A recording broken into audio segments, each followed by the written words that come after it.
1836 में मैक्यूले ने अपने पिता को एक चिट्ठी लिखी जिसमें उसने लिखा कि हमारे स्कूल तेजी से आगे बढ़ रहे हैं। इन स्कूलों में पढ़ने वाला कोई भी हिंदू अपनी संस्कृति से जुड़ा नहीं रहेगा और अगर सब ठीक चलता रहा तो अगले 30 वर्षों में अंग्रेजी में पढ़ने वाला एक भी हिंदू ऐसा नहीं होगा जो मूर्ति पूजा पर विश्वास करे या अपने धर्म को सही माने। 75 साल पहले भारत को अंग्रेजों से आज़ादी मिली थी, लेकिन ये आज़ादी हासिल करना आसान नहीं था क्योंकि 15 अगस्त 1947 का दिन आने से पहले अंग्रेजों ने भारत पर 190 वर्षों तक शासन किया था। मुट्ठी भर अंग्रेज इतने बड़ी और हजारों वर्ष पुरानी सभ्यता को गुलाम इसलिए बना पाए थे क्योंकि उन्होंने भारत आते ही सबसे पहले यहाँ की शिक्षा व्यवस्था को बदल डाला था।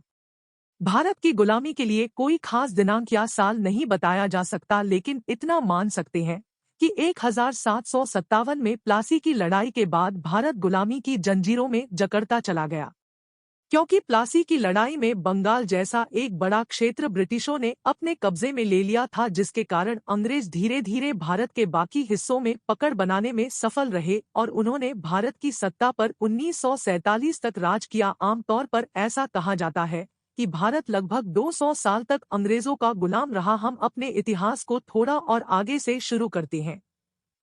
बात सन 1588 की है, जब लंदन के कुछ व्यापारियों ने मिलकर एक कंपनी की शुरुआत की जिसका नाम ईस्ट इंडिया कंपनी रखा गया।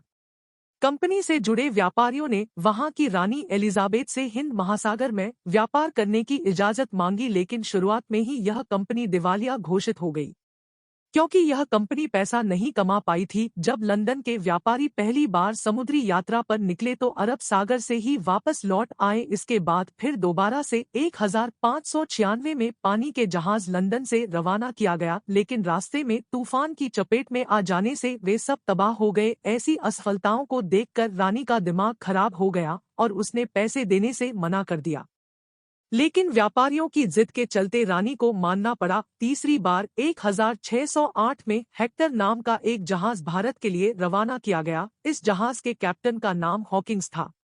जहाज सबसे पहले सूरत के बंदरगाह पर जाकर रुका।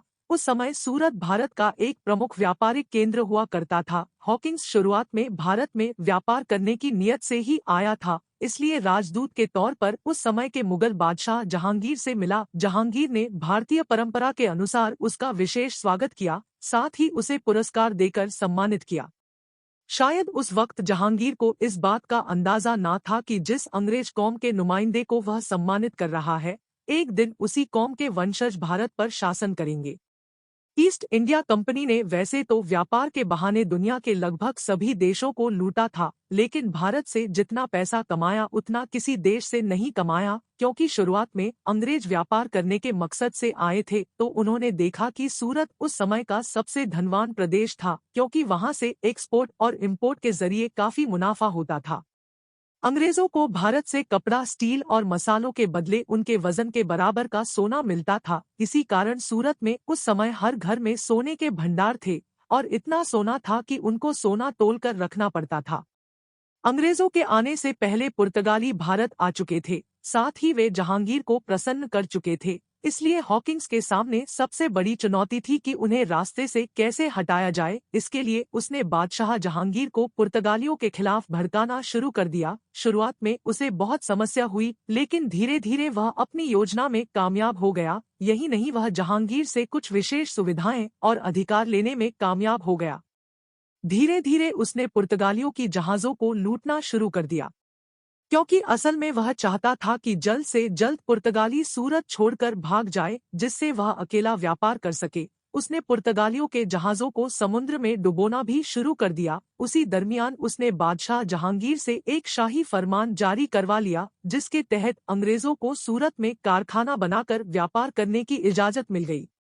इसी के साथ जहांगीर ने एक और बड़ी गलती की, उसने हॉकिंस को इजाजत दी कि उसके राज दरबार में इंग्लैंड का एक राजदूत रह सकता है, जिसके तहत सर थॉमस रो 1615 में अम्बेसडर बनकर भारत आया। थॉमस के बारे में एक बात मशहूर थी कि वह कूटनीति के मामले में बहुत तेज था। थॉमस इंग्लैंड की महारानी एलिजाबेथ का बहुत करीबी था, इसलिए अपनी जिम्मेदारियों को समझते हुए जल्दी ही उसने अपना काम शुरू कर दिया। सबसे पहले उसने बादशाह जहांगीर से मुलाकात करनी चाहिए, इसलिए सर थॉमस ने जहांगीर को अंग्रेजी भाषा में एक पत्र लिखा जिसमें वह भारत में व्यापार करने के लिए ट्रेड लाइसेंस चाहता था। उस जमाने में ट्रेड शब्द का मतलब लूटमार होता था। जहांगीर को दूसरी भाषाओं का अच्छा ज्ञान था, लेकिन वह अंग्रेजी नहीं जानता था, इसलिए अपने एक दरबारी से वह पत्र पढ़ने को कहा। लेकिन थॉमस को यह सब पहले से पता था कि राजा को इंग्लिश नहीं आती और उसी दरबारी से पत्र पढ़ने को कहेगा। जहांगीर ने विश्वास करते हुए ईस्ट इंडिया कंपनी के ट्रेड वाले पत्र पर सिग्नेचर कर दिए और इस तरह अंग्रेजों को लूटमार करने की छूट मिल गई। अब तो वह जहां भी जाते बादशाह का सिग्नेचर किया हुआ पत्र दिखाकर लूटमार करते थे। अब उन्होंने कारखाने भी खोलिए और साथ ही लूटमार भी करने लगे। अंग्रेजों की लूटमार का तरीका ऐसा होता था कि भारत की भोली भाली जनता उनकी योजनाओं को नहीं भांप पाती थी।